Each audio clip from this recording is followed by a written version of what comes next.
నమస్తే welcome to Andhraprabha నేను తేజస్వి ప్రస్తుతం తెలంగాణ రాజకీయాలలో హాట్ టాపిక్ గా మారిన పొంగులేటి వ్యవహారం మరింత ఆసక్తికరంగా మారింది. లోక్సభ ఎన్నికలు పూర్తి కావడంతో మంత్రి పొంగులేటి తన అనుచర ఎమ్మెల్యేలతో కలిసి శబరిమల అయ్యప్ప స్వామి దర్శనానికి వెళ్లారు.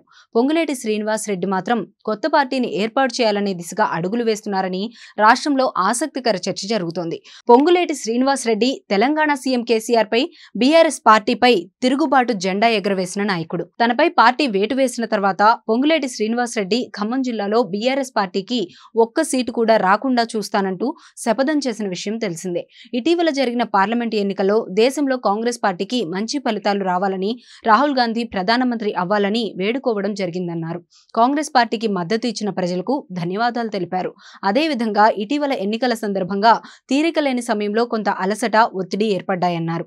శబరిమలై అయ్యప్ప స్వామి వారిని దర్శించుకోవడంతో ప్రశాంతత లభించిందని మంత్రి తెలిపారు. అయ్యప్పను దర్శించుకున్న వారిలో డాక్టర్ తెల్లం వెంకట్రావు, పాయం వెంకటేశ్వర్లు, జారే ఆదినారాయణ, తుళ్లూరి బ్రహ్మయ్య, మువ్వా విజయబాబు, ఎండి నవాబ్ ఉన్నారు.